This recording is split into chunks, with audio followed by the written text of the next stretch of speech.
Okay, this regular council meeting will come to order. And could we have a certification of a quorum, please? Yes, sir. Mayor Jason Knight. Here. Councilmember Place 1, Ruth Gamarillo Smith. Here. Mayor Pro Tem Councilmember Place 2, Elise Chacon. Here. Councilmember Place 3, Luana Lulu Martin. Here. Councilmember Place 4, Doug Goyer. Here. Mayor, there is a quorum of the council present to conduct this meeting. Okay, thank you. Now would everyone please rise for the invocation and the Pledge of Allegiance.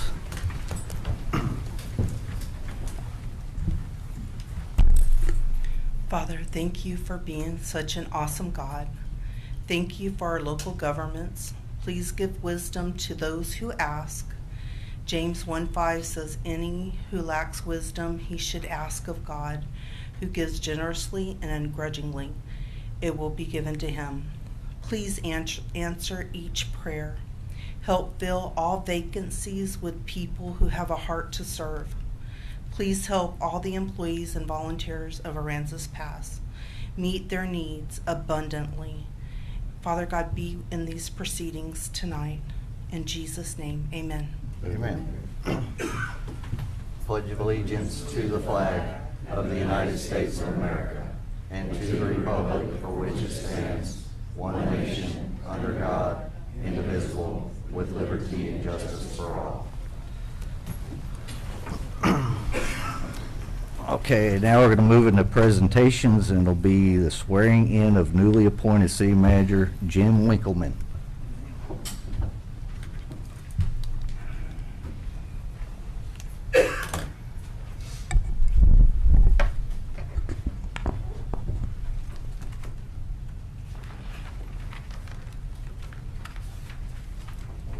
Raise your right hand, please. Repeat after me. I, Jim R. Winkleman, I, Jim R. Winkleman, do solemnly swear do solemnly swear or affirm that I will faithfully execute the duties that I will faithfully execute the duties of the office of city manager of the city of Aransas Pass, the state of Texas, of the city of Aransas Pass, state of Texas, and will to the best of my ability preserve, protect, and defend the Constitution and laws of the United States. and will, to the best of my ability, preserve, protect, and defend the Constitution of the laws of the United States And of this state and the charter of the ordinances of this city. and of this state and the charter and ordinances of this city. I further solemnly swear or affirm And I furthermore solemnly swear or affirm that I have not directly nor indirectly paid, offered, or promised to pay, that I have not directly or indirectly paid, offered, or promised to pay, contributed, nor promised to contribute any money or valuable thing, contributed nor promised to contribute any money or valuable thing, or promised any public office or employment as a reward for giving or withholding of a vote at the election of which I was elected. or promised any public office or employment as a reward for giving or withholding of a vote at the election of which I was elected, I'm sorry, that's selected, sorry. Or if the office of the one, or if the office is one of appointment to secure my appointment, so help me God. or if the office is one of appointment to secure my appointment, so help me God. Congratulations. Thank you.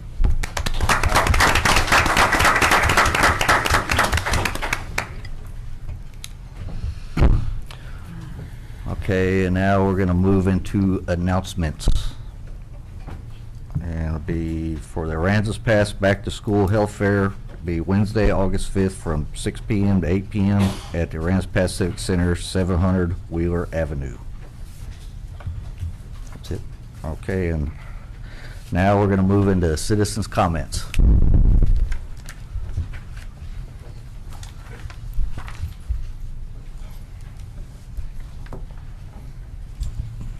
Good evening, Council.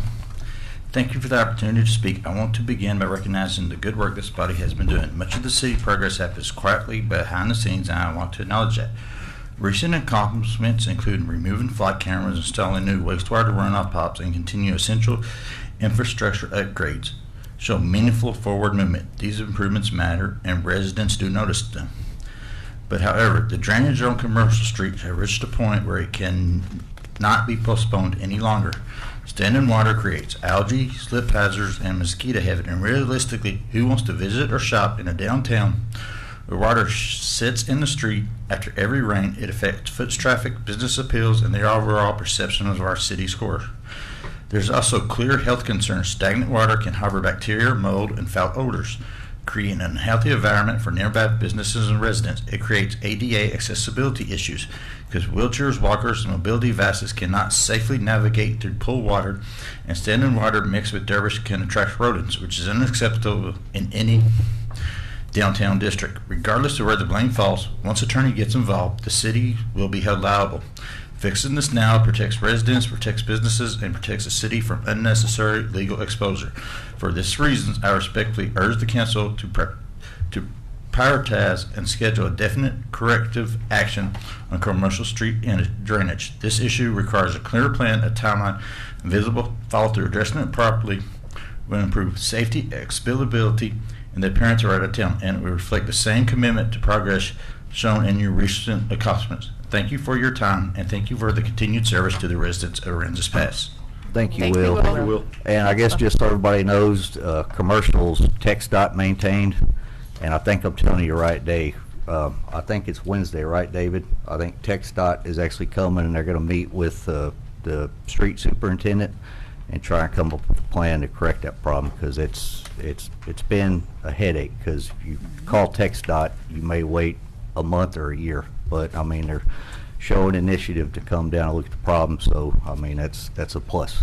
And Mayor, if I could, the Public Works Department is putting on a more stringent protocol to make sure that in the meantime that they're keeping the gutters clean and roping off any kind of potential off grades or and liabilities we might have out there. Okay. So making some Awesome. progress. Okay, Thank you, David. Thank you. I'm going to stand with my mom. Go ahead, you're If she has good. any troubles with some words, I can just Oh, you're help good. her.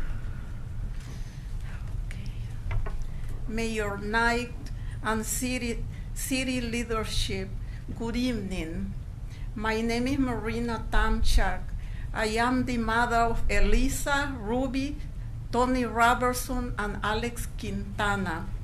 I stand before you tonight to express my gratitude to this council, and especially to Mayor Knight, for the apology given on behalf of the city of Aransas Pass.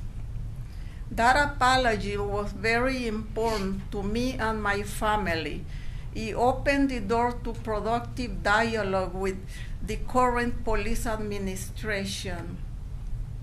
When I came to the United States, I believed it was a safe place to raise my children. But instead, my family was victimized, not once, but repeatedly. The day my daughter Elisa disappeared, my heart was torn from my chest. I will never wish this kind of pain on my worst enemy. I will not be so sorry. Okay. If I did not have 3 other children who needed me, I would not be standing here today. Years later, under Captain Roth's watch, I became the target of false accusation. To be accused of taking the life of my own child is a mother's worst nightmare. But as a mother, what hurt and angers me the most is what was done to my children. We were judged, condemned, and targeted based on the rumors and gossip of mentally unstable individuals. Captain Kyle Rhodes and Chief Eric Blanchard conducted an unchecked investigation, operated entirely without oversight. Though they never faced normal consequences, their actions remain on record in our eyes. Worst of all, the damage done to the reputation of my missing daughter Elisa damaged her investigation. Crucial time and resources were wasted chasing false claims instead of seeking real justice for my child. I am very thankful to the city's apology. I believe that true healing requires that we continue working to right these wrongs. an apology at the beginning of the process. We are moving in the right direction, but my prayer is that real accountability follows, so that no other mother, no other daughter, no other family in Aransas Pass have to endure what we went through. Thank you for your time, your leadership, and for keeping this dialogue open in helping us to bring awareness to Elisa's case. Thank you. Thank you. Thank you. Thank you.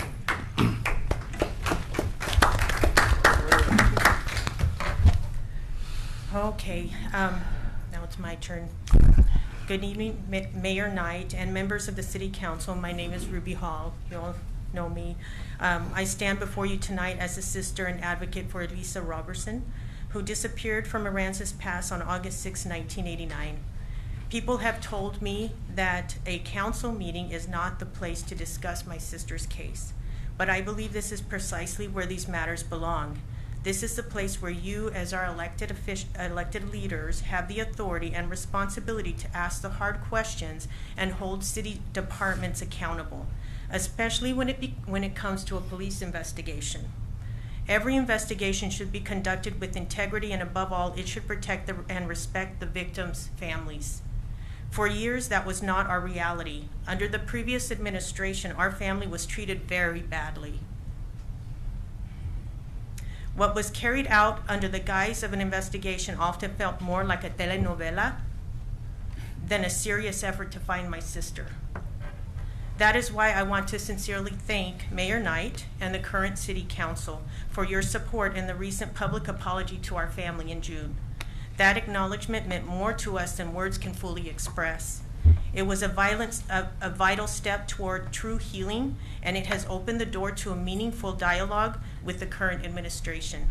For that, we are deeply grateful. We are in Aransas Pass this week to continue advocating for Elisa and to bring much-needed awareness back to her case. We will be hosting a walk, and we would like to extend an invitation to each of you and to the community. We would like you to please join us this Thursday, August 6th at 6 p.m. at 748 West Goodnight Avenue. Walk with us, stand with our family, and help us to honor Elisa. Thank you so much for your time, your leadership, and your continued support. Thank you, Ruby. Thank you, Ruby. Thank you, Ruby.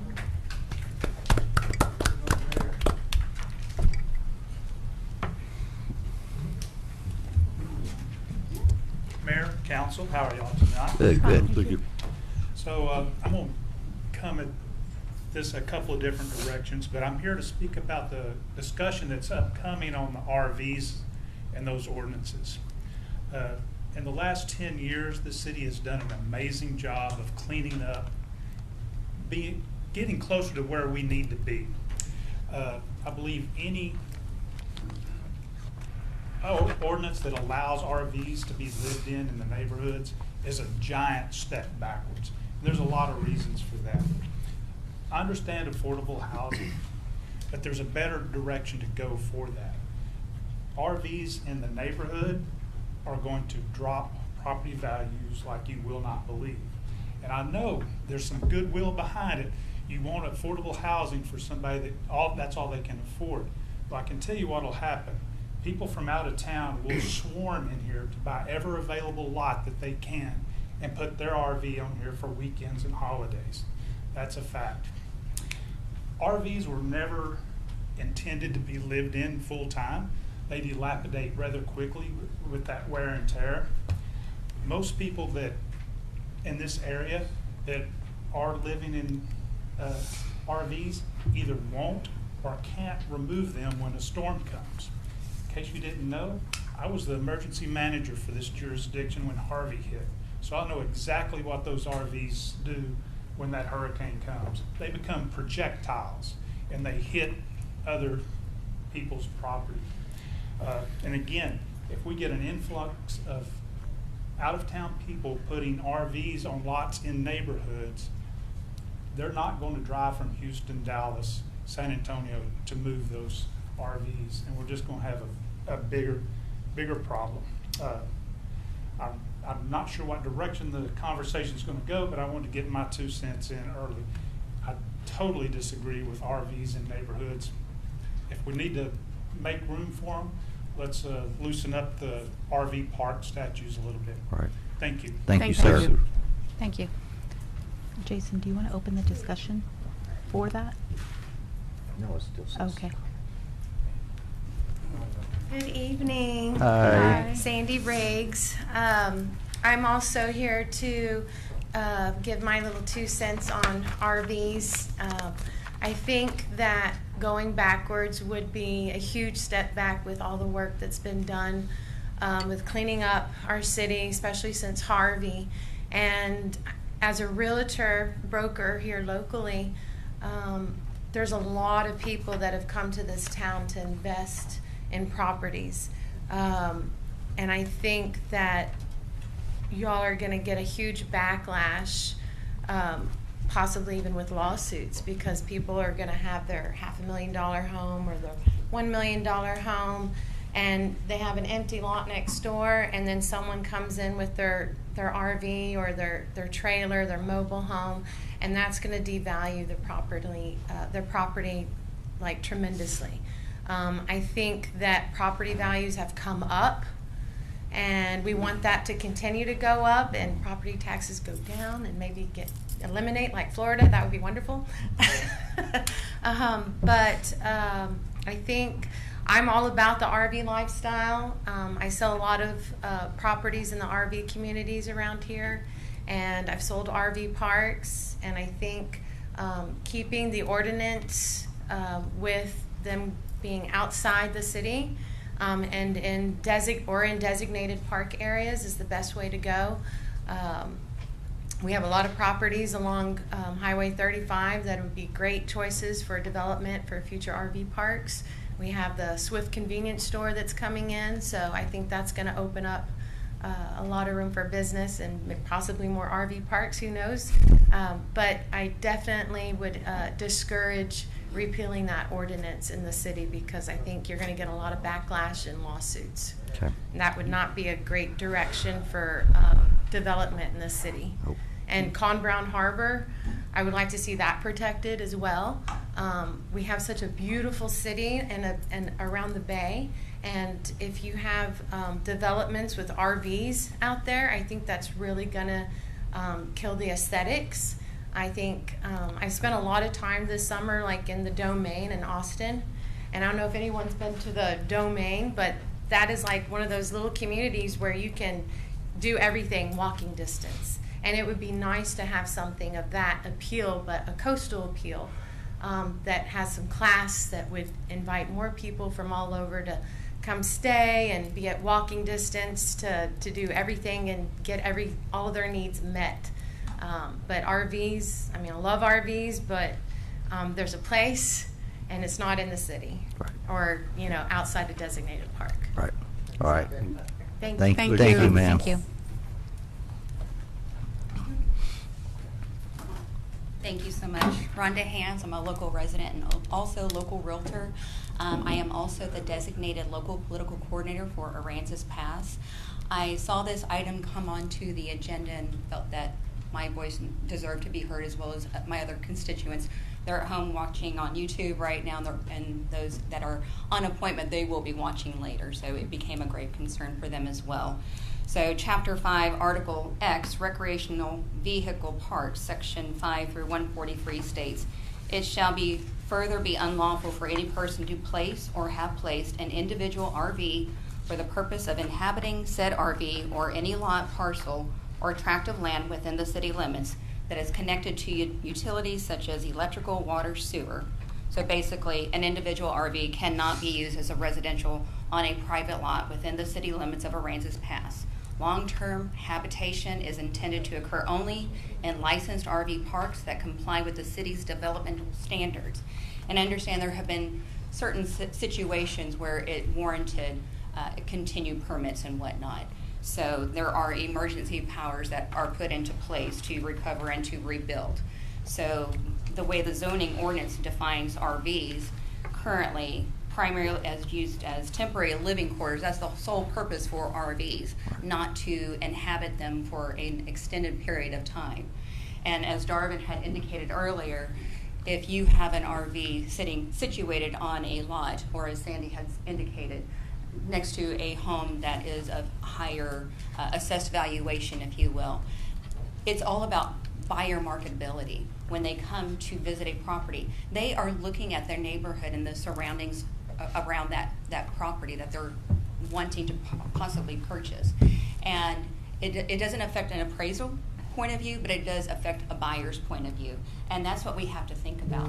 And if we have situations where some of us are looking to move towards family members, want to live closer to grandchildren, they want to put their house on the market here, their valuations are going to plummet, unfortunately. I hate to say that, but it will happen. And then if we want to look at it from an infrastructure standpoint, when it comes to plumbing, electrical, fire hazards, if there's an RV that's situated too close to another structure, that becomes a fire hazard. And I recall not too long ago where the request to have a subdivision, if I'm not mistaken, over by Johnson, in that subdivision where it would house probably 200 homes, they were stated that the infrastructure was not there.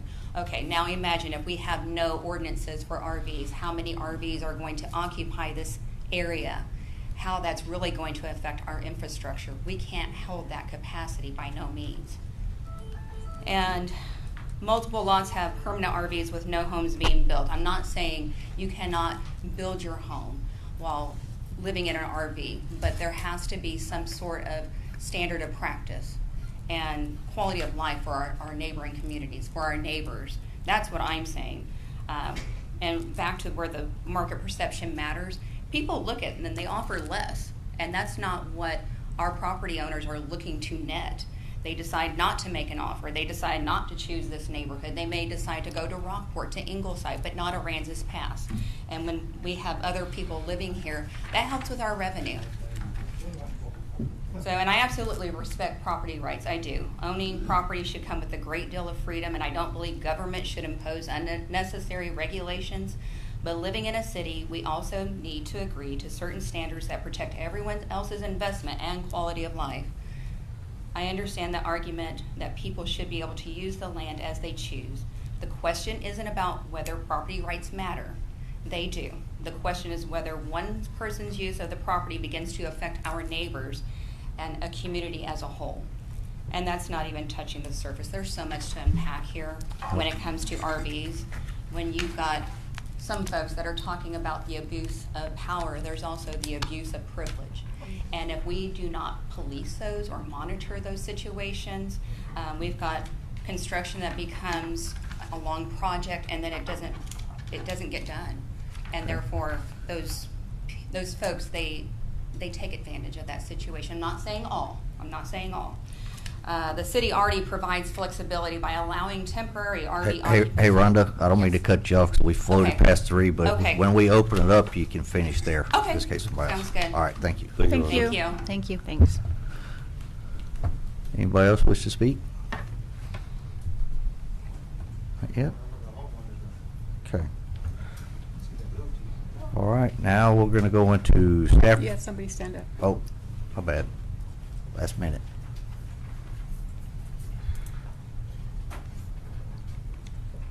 Good evening, Christy Cavanis, Laughlin. I am a relatively new resident to Aransas Pass, moved here in February. And I am one of those that would be irate, let's put it that way, if 2 doors down from me, from the $500,000 home that we just moved into, if all of a sudden I have an RV as a neighbor. We own an RV, we don't even keep it in our driveway, it stays in a storage unit. We have beautiful RV parks here, and I think that that's where, if for long term, that's where the residents that choose to live the RV lifestyle need to be, or out in the county where where they don't have the strict regulations. I think coming from Corpus and coming over here, yeah, we came from the small town life. But I do agree that it would be taking a step backwards. And even though we want to still be the small town life, we want to be in an improved area. And I think that y'all have worked hard to get, and we're looking at improvements. So I hate to see a decision made that takes step back and doesn't encourage new people and new tax revenue to come in. Right. Thanks. Thank you. Thank you, ma'am. Okay, and now we're going to move into staff reports and other discussion items. And it will be to discuss and provide direction regarding the city's current regulations for the use and occupancy of recreational vehicles on private property. And I'll get mine out. I agree with all you guys that came up to the podium on this, because that's true.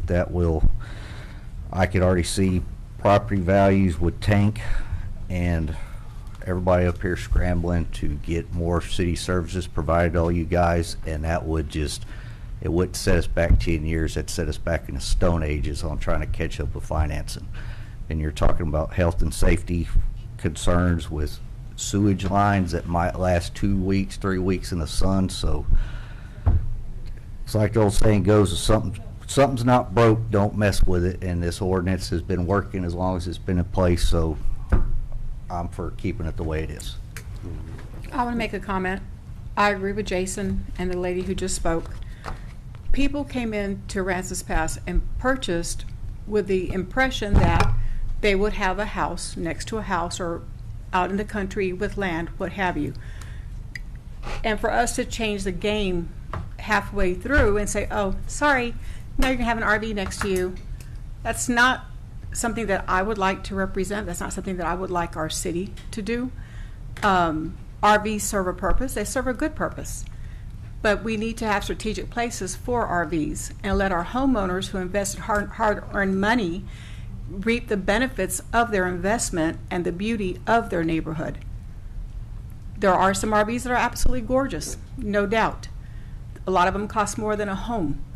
But those need to go with the RVs and leave the homes, leave the subdivisions, what they were, for the purpose that they were meant for, which is to be neighborhoods for single-family homes, not single-family homes and 15 years later, 20 years later, however long, oh, now you get an RV. Where's the black water going to go? Where's the gray water going to go? Is it going to go in the street? If it's going to go in the street, we're all going to smell it. That's, that's just, so I agree with Jason and everybody who spoke. I think we would be taking 50 steps back if we allow this. And I do believe wholeheartedly everybody here on council wants to move forward, not back. I just want to make a real quick statement. I just want to clarify for everyone that we're not taking any action tonight. It is just for discussion. And the reason it was put on the agenda for discussion was actually because of Mr. Titus. And but it's because of the situation he was in, and it was, if he had brought this years ago and this had come in front of council back then, it could have resolved a lot of issues than him having to keep coming up. This is not by any means, I don't think, at least from my point, I don't have an opinion on, I don't think my opinion really matters on this. This is for the citizens to come up and talk. Y'all voiced your opinion on it.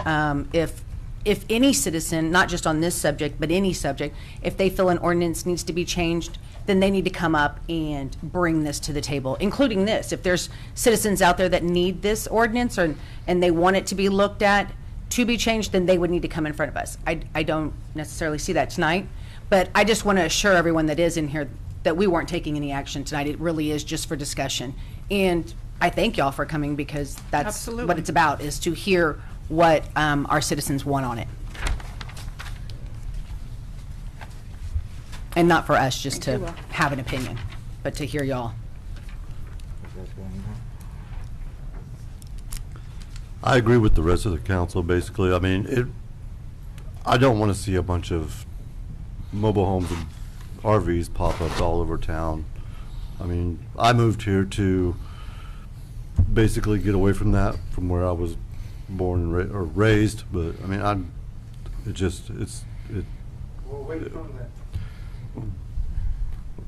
originally from Kansas. Where? Kansas. Kansas? Yes. But I do want to say too, if this was something that the public wants to come forward, obviously gray water, Blackwater especially is not just going to be going into the streets. I mean, it would be, I would assume it would go through all kinds of zoning and the permitting, and it would be regulated.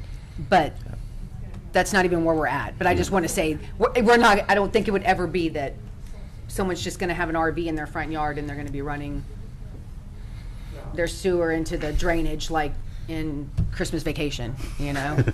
Sorry, I mean, I just want to make sure that if that was the case where people wanted to come forward and say, hey, we want this changed, that's not going to ever be allowed. At least not, well, at least I won't ever be in favor of that. And I'm pretty sure it's against a lot of laws. What do you got, Will? Council, in front of you, I handed out a list of court cases that relate directly to how cities regulate RV use and occupancy on private property. This case has helped frame the issues we're here to address tonight. Zoning was created to protect people from actual harm, not to control harmless personal choices. And the 14th Amendment makes it clear government cannot interfere with private property unless it can prove a real, substantial, legitimate safety concern, not aesthetics, not opinions, not I don't like RVs, not social bias, actual harm, or nothing. Courts have been consistent on this. ULIS allowed zoning only because it kept dangerous industry uses away from homes. Nectar struck down zoning because it had no real connection to public safety. Texas courts have said zoning must be reasonable, not arbitrary, and must serve legitimate public welfare, not personal taste. And when you look specifically at RVs, the courts are even clearer. In Toby versus Santa Ana, the court says cities cannot criminalize harmless living arrangements unless they can prove actual harm. RV living is not a crime. RV occupancy is not a threat. If an RV is safe, the government cannot punish the people living in it. Some cities try to justify RV restrictions by pointing to minimum house size laws, but these cases fall apart when you look at them closely. Springfield, Illinois won the first round on 1,100 square foot minimum, but early wins often collapse on appeals. Los Angeles won early in Districts and Thomas, but both laws were overturned because they were vague, arbitrary, and not tied to safety. And in Calhoun, Georgia, the court struck down a 1,150 square foot minimum house size because it had no connection to public safety. It was nothing more than class-based zoning, deciding who's acceptable based on the size of the home. And courts have doubled down on this in recent years. In Martin versus Boris, the Ninth Circuit ruled that crimes cannot punish harmless living arrangements, including living in vehicles where no actual harm is shown. And in Seattle versus Longleat, Washington Supreme Court ruled that an RV is a home, not just a vehicle. That means RV gets constitutional property rights protections. Cities must treat them as dwellings, not nuisance. All this point in one direction. RVs are legitimate housing. RV occupancy is lawful. RV use on private property cannot be restricted without proof of real harm. Thank you. Thank you. Thanks, Will. Thank you, Will. I had time to review the ordinance, and I thought it was a well written ordinance.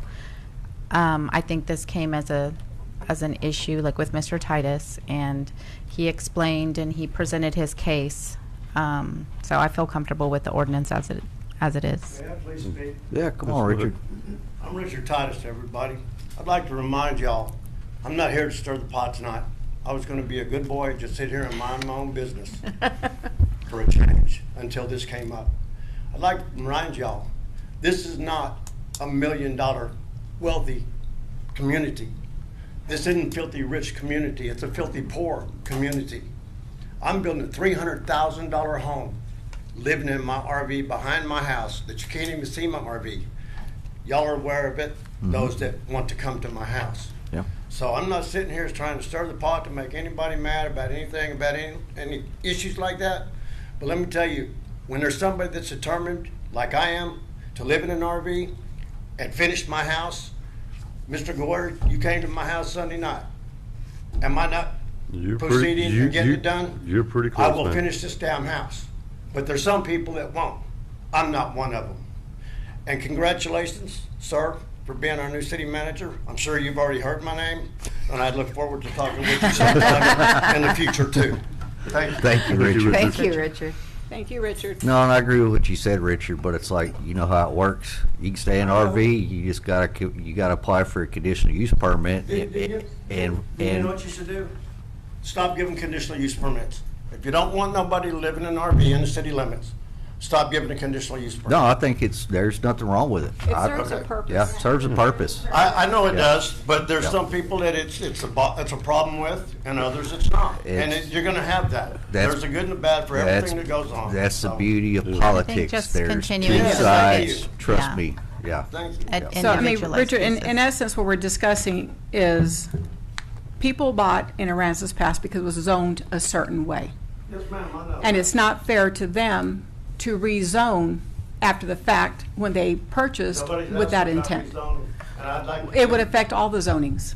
I'm gonna be respectfully nice, and please don't talk to me no more today. Okay. So just for clarification, again, this isn't an actual item. It was just a Right. discussion that was brought up. And, Brought by who? Ms. Martin wanted this on the agenda. Okay. For discussion. Currently, you're right, the only way one can have a situation like that is through conditional use permits, and you have to go to the P&Z board and then have to go to council for final approval.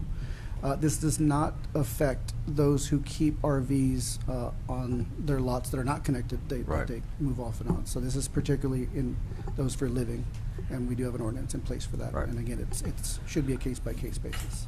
Right. Okay, Okay. all right. Where are we at? Okay, I guess everybody good with everything? I'm good. Okay, all right. Okay, now we're gonna move in and consider an act on appointing a member to the Aransas Pass Municipal Development District Board of Directors for an unexpired term ending September 30th, 2027. And do we have any nominations? Just a little background, Mayor. Aransas Pass Municipal Development District is comprised of 7 directors appointed by the City Council. Each of the directors shall be a resident of San Patricio County in the city of Aransas Pass and shall serve without compensation. Each member shall serve 2 terms. The City Council vacated a board member position on July 20th and now seeks to fill that unexpired term. You have 3 applicants in front of you that submitted while this vacancy was created. But there were also a couple of other applicants that had put in MDD before. So you have Christian Freeze, Leroy Terrio, I always struggle, Rebecca Burnham. So it's now in your hands. I'd like to make a nomination to appoint Leroy Therio on the MDD board. Okay, we got a motion on the floor. Do we have a second? I'd actually like to nominate Christian Freeze for the position. I think they're both great candidates. I just know Christian longer. That's my only thing. Mr. Leroy's kind, nice gentleman. I've had good dealings with him, but I've just known Christian longer. That's really my only reason. We do have some more positions, I guess, up for terms in September. I don't know if those applicants are going to reapply for those next month or how that. If they have an application on file within, I would say, the last year, they can just email me, city Okay. secretary at aptx.com, Okay. .gov, excuse me, and just ask to be put on the list for those. I know we do have a vacancy for the P&Z board that we'll need to be working on. Okay. So, but it's just a matter of timing at that point. So. So what do we do? Well, Do we we know got, if Rebecca we still gotta even get wants a, to we do gotta it? get a second for Leroy, because there's a motion. So either it can die and then you can renominate somebody, so if there's not a second, then it'll die. I'll second. Okay, we got a motion and a second. Any further discussion? I'm sorry, that was a second for Mr. For Leroy. Okay. Good. Okay, all in favor? Aye. All opposed, same sign? Okay, motion carries. Congratulations, Leroy. Remember Christian in September. Right. And also, we need to find out if Did Rebecca we do still that wants to be right? on. Because I recommended Christian. Okay. Okay, now we're gonna move into the consent agenda. It'll be approval of the following meeting minutes, the budget workshop meeting minutes, June 19th, 2026, and regular meeting minutes, July 20th, 2026. And do we have a motion? I make a motion to approve 9.1. Okay, we got a motion on the floor. We have a second. Second. Any further discussion? All in favor? Aye. All opposed, same sign. Okay, motion carries. Okay, now we're gonna consider and act on approving a memorandum of understanding between the City of Aransas Pass and the City of Ingleside regarding the evaluation and potential development of a future potable water supply arrangement and authorizing the mayor to execute the agreement. So we do have representation from Ingleside. We have their city manager, city Oh, council. yeah, I know those guys.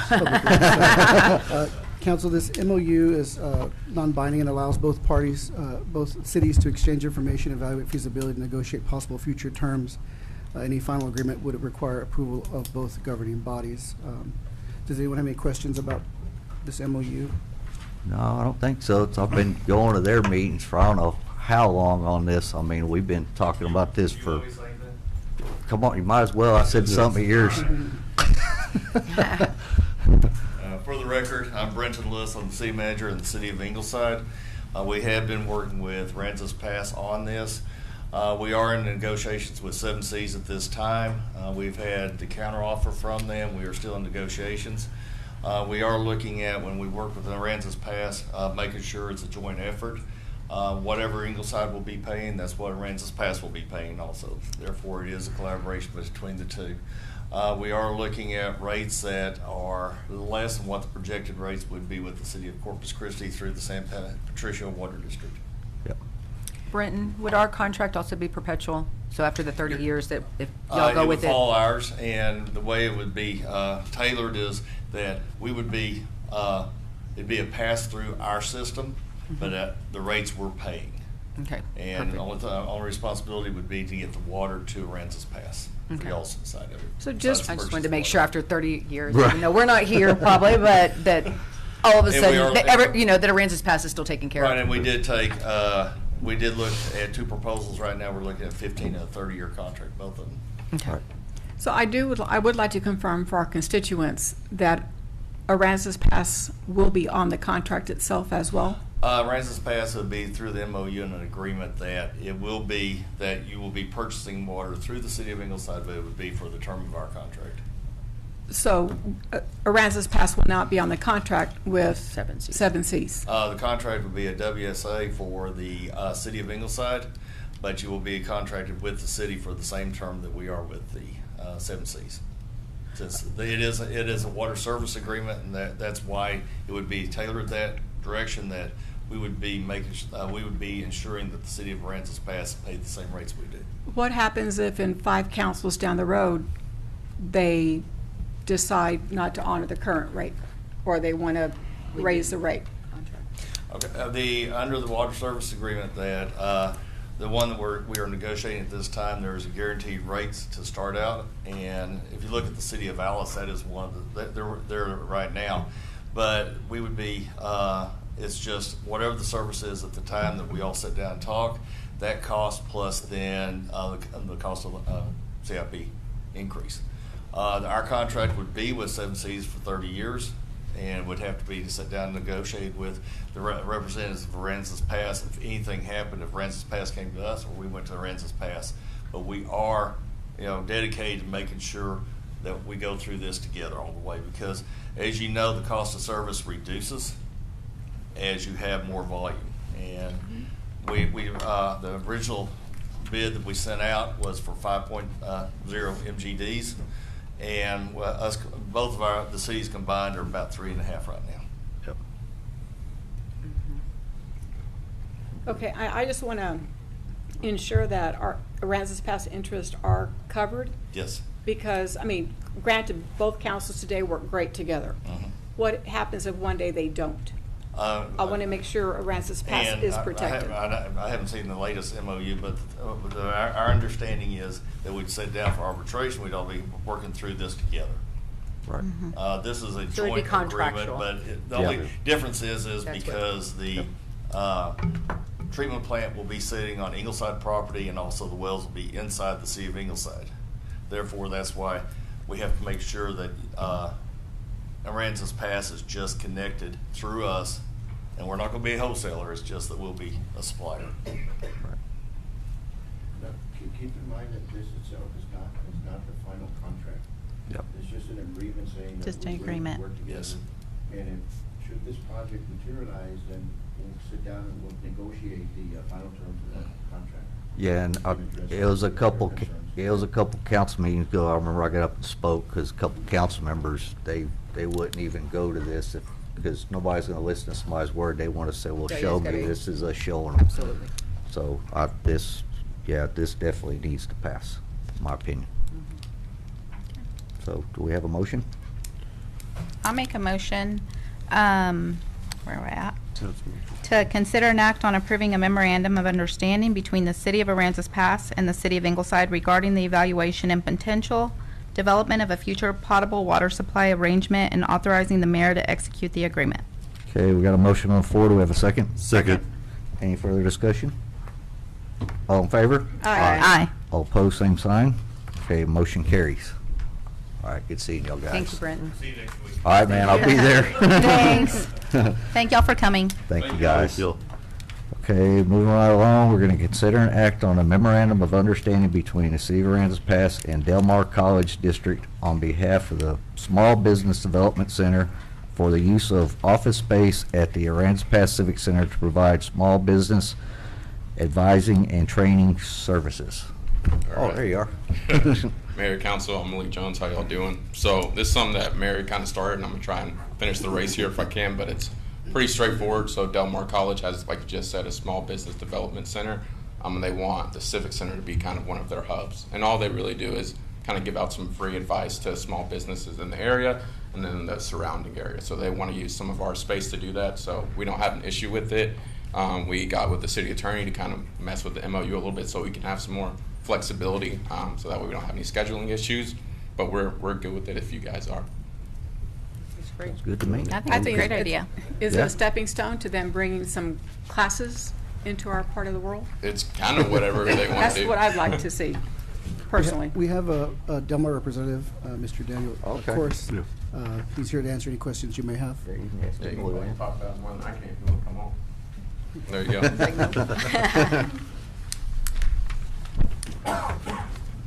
For the record, Dan Corus, Dean of Workforce Programs and Corporate Services.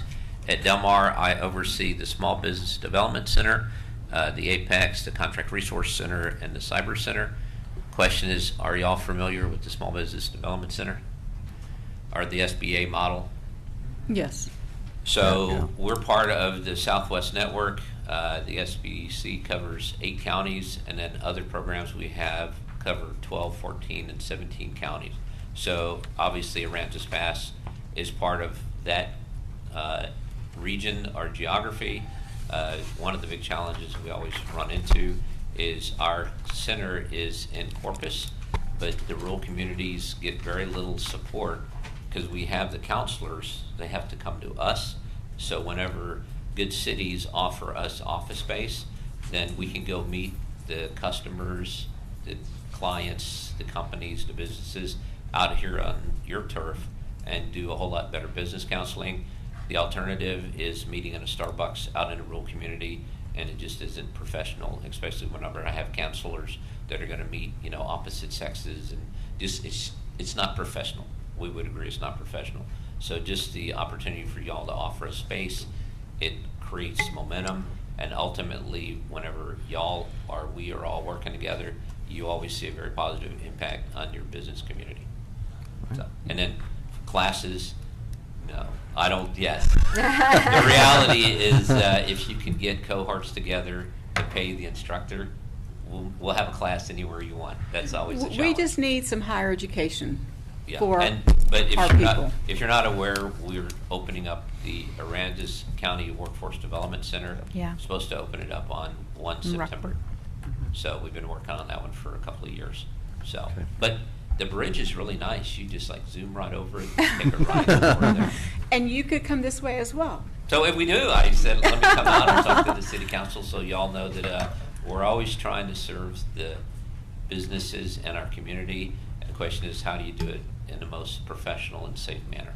It's like getting office space. Right. And we do this all over our region, Kingsville, George West, Beeville, and other places out in rural communities, and it works very well. Our challenge all the time, and this is a plug for the legislature. We're always trying to increase the dollar matches for the state of Texas, because the feds give $1, the state matches it to support SBA and SBDC, and in the last 10 years, we have not had a penny increase. Meanwhile, those good people in California, even though they're losing all their businesses, they've tripled their numbers. So Wow. if economic development is small business, we never get an increase, and the challenge is we can't support the rural communities. We can't support y'all. So, About how many days a week do you think you plan to be here on average? maybe 1 or 2, One or two? for a few hours, and it Okay. just depends on demand. Once we get demand. Once they hear about you, they schedule with you and you meet them out here? The rumors get out, the orders get out, and then it might be a 9 to 12 event or a 12 to 3 event, or we're always flexible with the other demands that are going inside the Civic Center or wherever. And so we work with our partners. Okay. That's the bottom line. That's great. So, and did I mention y'all are part of our marketing team? Heck So yeah. y'all help us get the word out saying, hey, Absolutely. instead of going over the bridge, the SBDC counselors can come out and meet with local businesses, especially if you hear that they're distressed. Okay. All right. Thank you. All right, we have a motion? I'll make a motion to consider an act on a memorandum of understanding between the City of Aransas Pass and Del Mar College District on behalf of the Small Business Development Center for the use of office space at the Aransas Pass Civic Center to provide small business advising and training services. Okay, we got a motion on the floor. Do we have a second? Second. Any further discussion? All in favor? Aye. Aye. All opposed, same sign. Okay, motion carries. Okay, now we're going to consider an act on amending the July 6, 2026 council approval authorizing the fire chief to purchase life safety equipment to reflect a lower price vendor. I think There's that's Mike. all that needs to be said. Yeah. Right. Mayor, council, Mr. Winkleman. My name is Mike Newyer. I'm your fire chief. This is a follow-up to that agenda item we had back on the 6th. The specific agenda item for the thermal imagers called out a specific brand. And wouldn't you know, it, the day after that council meeting, I had another vendor say, hey, so this would actually save us a couple $100 That'll work. if we just amend the agenda item to just give us the latitude to pick a brand, not a Okay. specific brand. All right. Okay. I make a motion to approve 10-3. Okay, we got a- Second. Oh, that was quick. Got a motion, a second. Any further discussion? All in favor? Aye. Aye. All opposed, same sign. All right, motion carries. That was quick. Okay, now we're going to consider an act to award request for qualifications for engineering and design services for the Public Works Office additions project to International Consulting Engineers. Good evening, Mayor and Council. Yeah, so we had 11 firms submit their qualifications. They were all very qualified. According to the score, the highest score was ICE Engineering, which is International Consultant Engineers. We do have funding for the engineering and the design. We don't have money for the construction. At this point, what we're looking for is to get permission to get negotiations with the engineering firm, so we can come up with a contract, bring back to you to get approved. And with that, once we get that approved, it'll probably be a couple months before we get the design kicked off and get an opinion of construction cost. And once we get the opinion of construction cost, then at least we know what number to look for when we look for funding.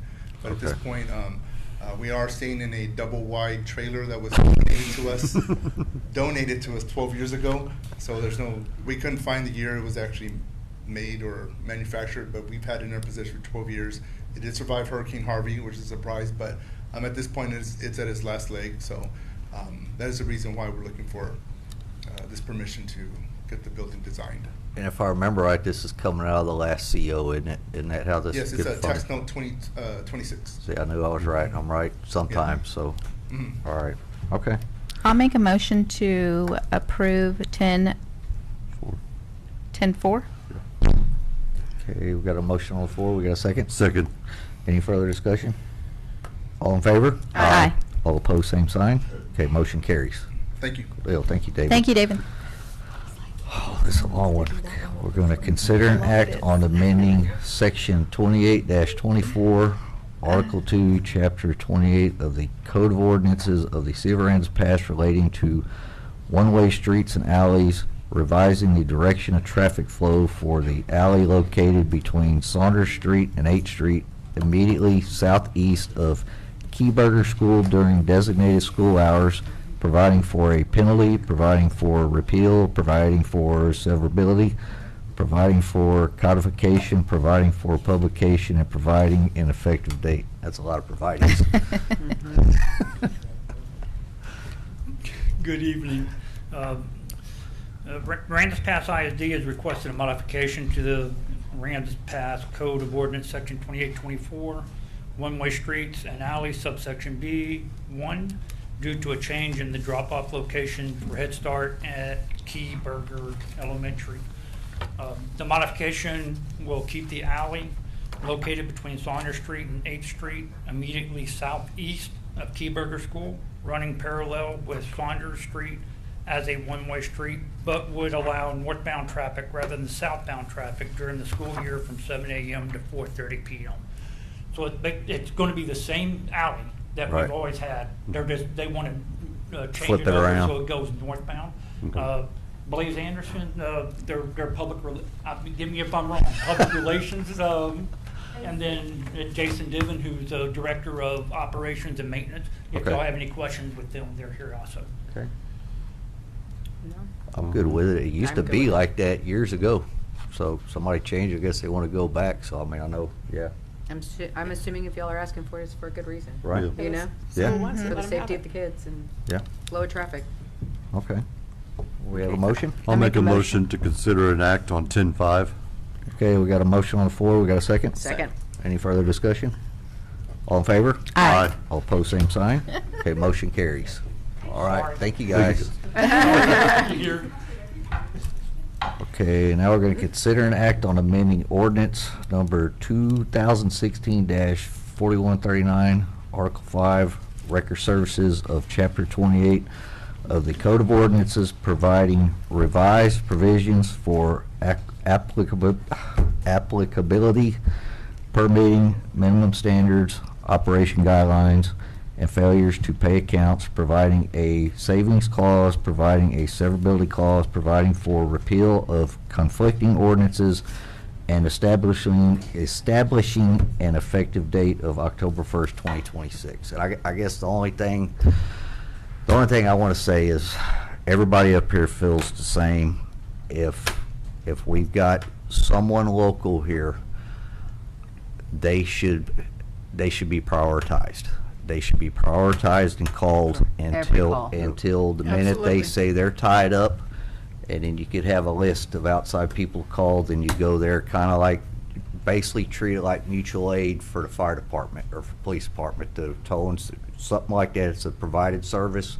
They pay taxes. They generate lots of tax dollars here. People out of town don't. So someone that's willing to set up here should be put up here above another list, and that's my opinion on it. Agree. Agree.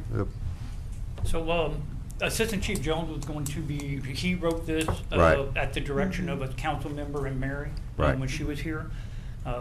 So he was going to do the presentation tonight. Okay. He has some personal issues that he's dealing with. So if y'all have any questions, Leanne's here to give y'all the answers, and also Mr. Kinder Baden back there. Yeah, when Yeah, I thought that when they want to talk. when I was talking with Jones, it was myself and Mary that were working on this, and was that it was whether we have one tow company or we have 10, it wouldn't matter. If they're local, they're the first in line every single call, and then it goes to the rotation of those that are out of town. Yeah. But that in right now, obviously, Mr. Kindergarten's the only tow company, but he understands that if there was multiple that came into town, that would change. You know what I mean? It's just that we want it to go to our local business first. And Well, we get sales tax. yeah, we get sales tax for it, and then it's also us supporting our local business. So I mean, I think we need to change that for sure. Yeah, when Assistant Chief Jones was writing this with Leanne, Uh-huh. Mr. Kinder Baden was involved in it as Okay. well. So, Yeah. I'm Eric Kinderwater. Thank you. And basically what I'm trying to do is correct Eric Blanchard wrong to this community. And this is what the record ordinance that he changed. And I want to thank Aaron Jones, who's not here, and my son Eric III, because on a side note, that's what we need is a younger generation who's putting roots down in this community and who's going to take our places. Yeah. Absolutely. Absolutely. I think that's great that they're doing that. Yeah. I agree. believe we should go back to the original ordinance that was in place that worked for so many years.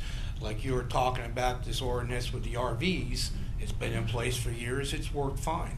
And that's where I believe where I stand here now. You know, it doesn't stop you from calling from anybody up from the outside. I also gave Jason a letter from a competitor who went out of business because of this existing ordinance. And he was a taxpayer in this town.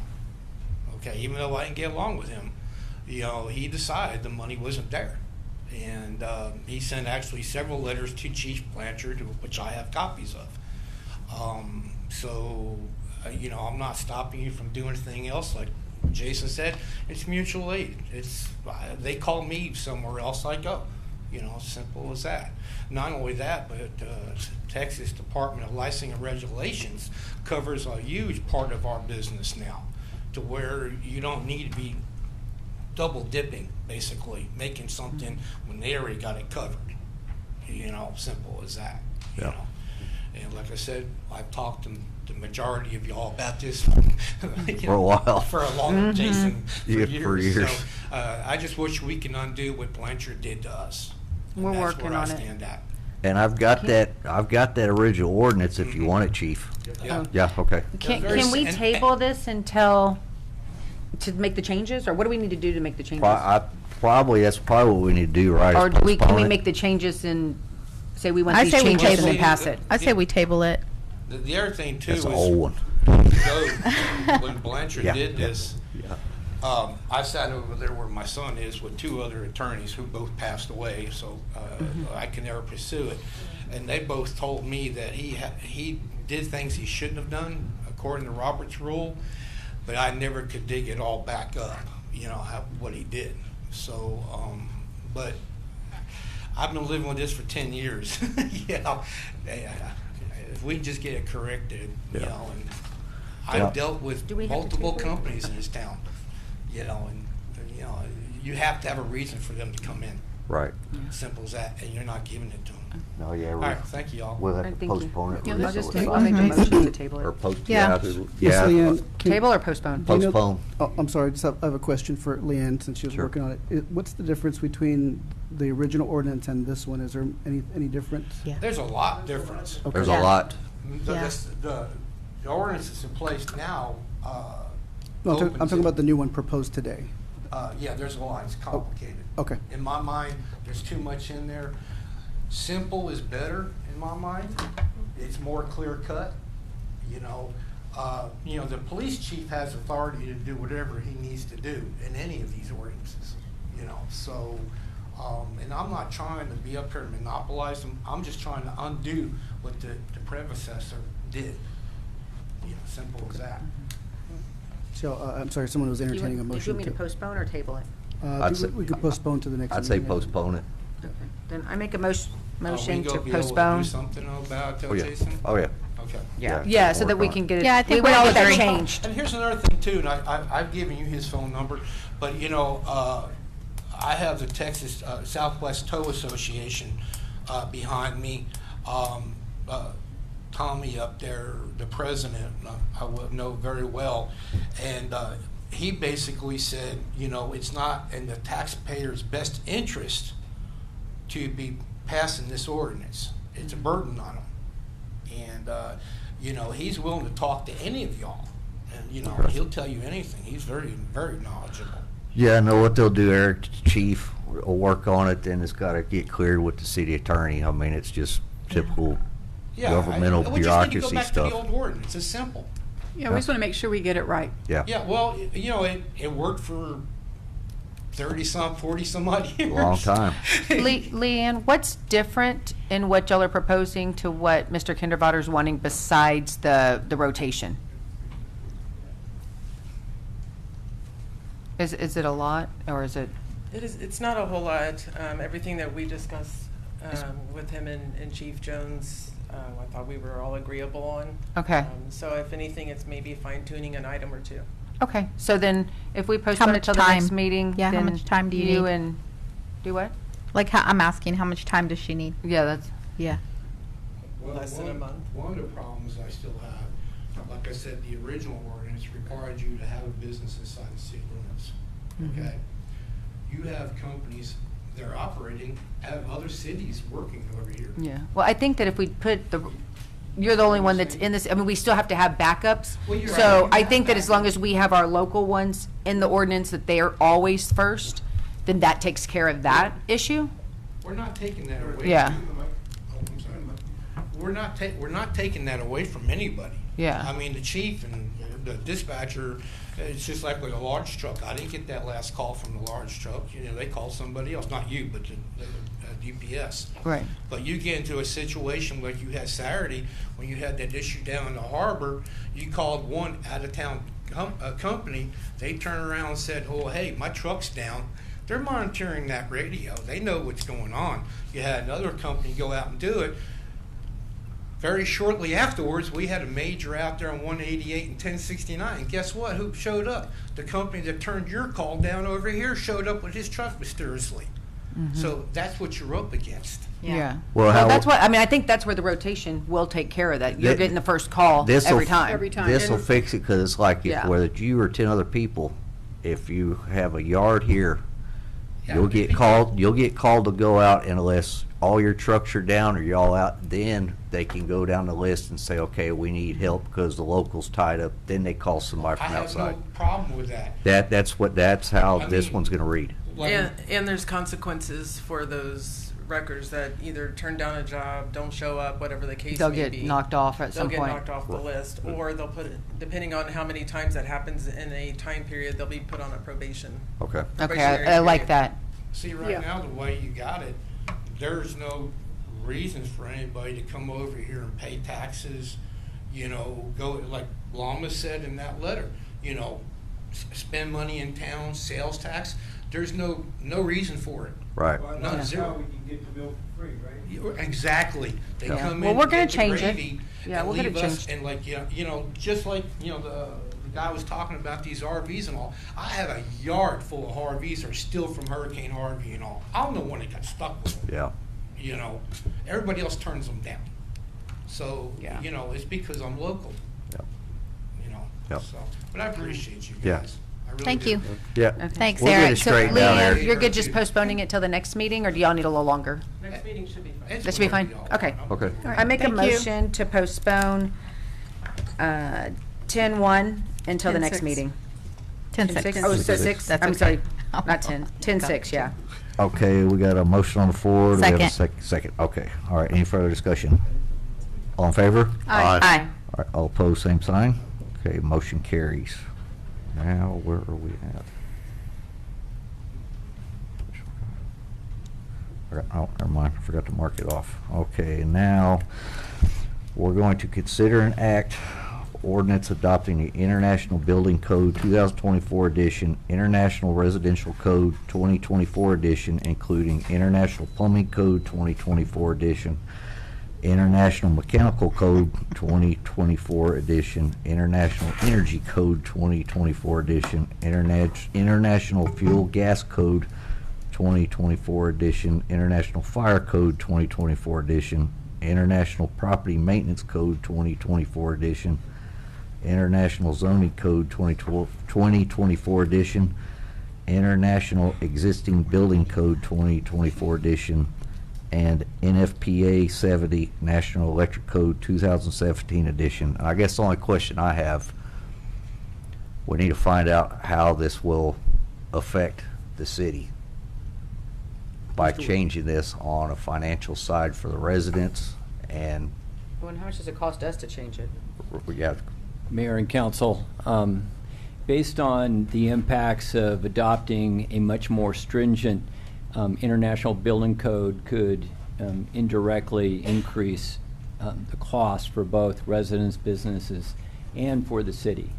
The stringent guidelines under the 2024 may simply traverse the cost of improvements from fire suppression requirements to energy efficiencies requirements.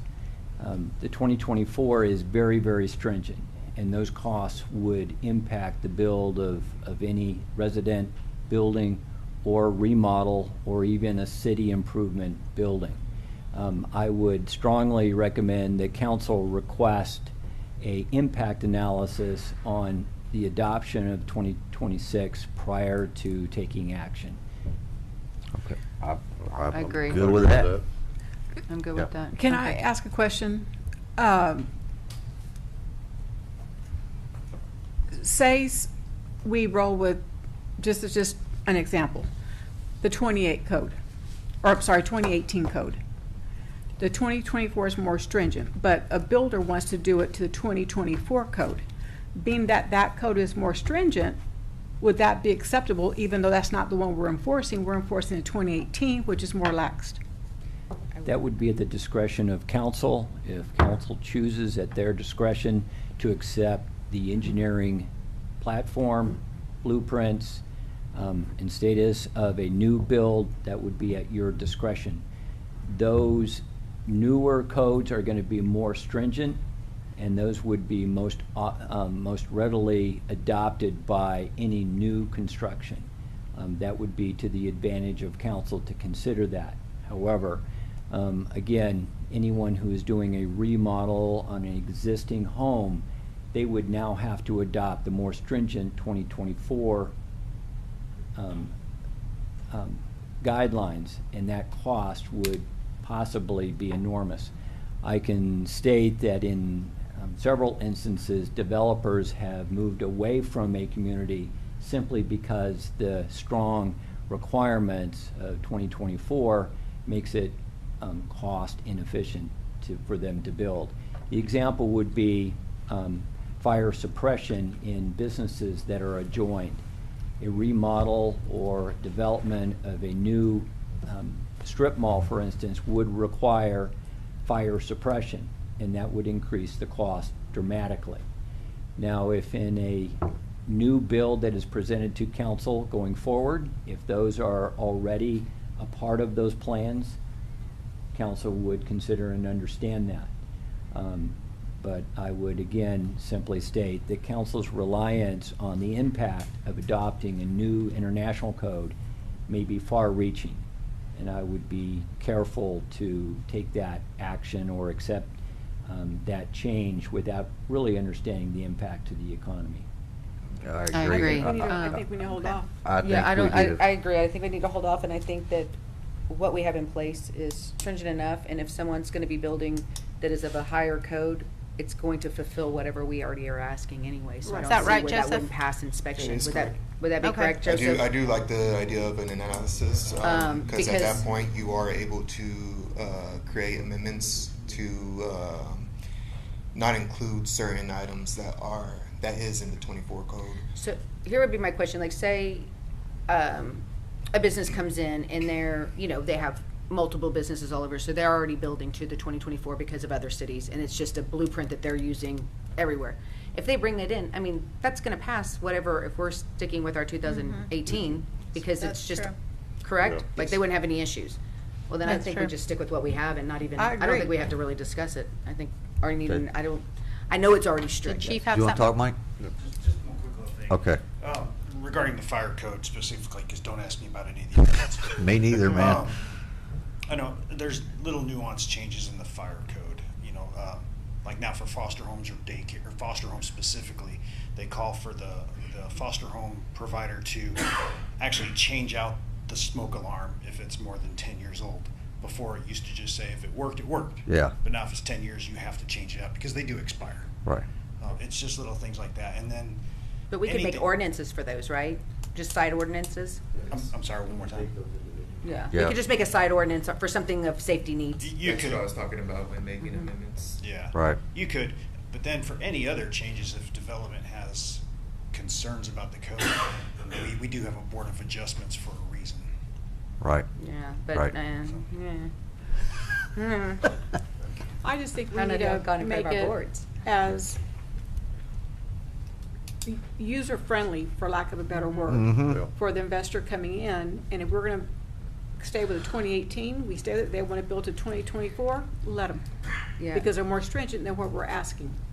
On most of these codes, they're made for big cities. Like, they're made for Houston, New York City, except where you have high rises and you have, I mean, where safety is of a much more of importance, where if there is a fire or something, there isn't escape routes in a sense like that. I just feel like even with the electrical, everything, it doesn't, it's an overkill for our city, is what I think. I think we need to hold off. Do you want to hold off or you want to deny it? We can deny it. I'd rather just deny it, to be honest. I don't see the need to come I back mean, right now. our current codes that we're using, is that working fairly well? I would say so. Then don't fix it if it's not broke. I would say let's deny it. Okay. I'll make a motion to deny item number Well, you 10.7. just, Hold on. you just don't take any action. Just don't Don't take take any any at Call all? for a motion, we'll get no Okay. motion, and then they'll just die. Okay, we got a motion. Got a Nope. second? We have no motion. All right, motion's dead. That was easy. Thank you, Joseph. Thank you. Thanks, Joseph. Thank you. Okay, now we're gonna move into executive session, and we have a couple items to deal with. One be the Aransas Pass Chamber of Commerce audit, and second will be purchase of real property by the city, and I think that's it, yeah. And it is 7:16 PM. Thank you. Motion to buy some damn batteries.